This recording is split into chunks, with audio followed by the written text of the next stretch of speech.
akin naglagas din, nipis na. Nag-order ako dyan. Medyo di na naglagas. Sana kakapal balik na buhok ko. Ito yon yung tinutukoy ni Ma'am Shikels. Ito yung conditioner, Gugo conditioner. Ito yung shampoo. At ito ulit yung conditioner. At ito yung naubos kong shampoo. Tingnan nyo, meron siyang totoong Gugo sa loob. Ayan o. Kita nyo. Ililipat ko yan dito para ano siya, double-double yung ano niya, kagandahan. Alam nyo, honest review, eto malaki na pala binili ko. Honest review rito sa ginagamit ko. Yes, oo, nakatulong din to sa akin ng malaki.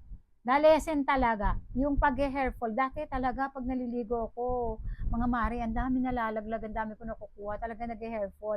Simula na ginamit ko to sa loob ng ilang months na rin, siguro mga 4 months ko na silang ginagamit na talagang na-lesson. Onti na lang, hindi kagaya dati. Onti na lang talaga. At nakita ko na naging strong yung hair ko sa paggamit ko dito. At ito yung nagustuhan ko dito sa product na to. Just in case na maubusan sa online, meron kasi neto sa physical store. Like sa Watson, meron neto.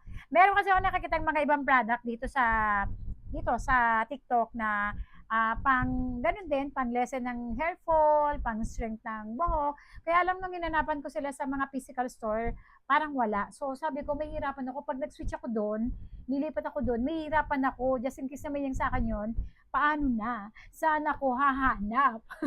Just in case na mawala sa online, di ba? At least ito, meron sa mga physical store.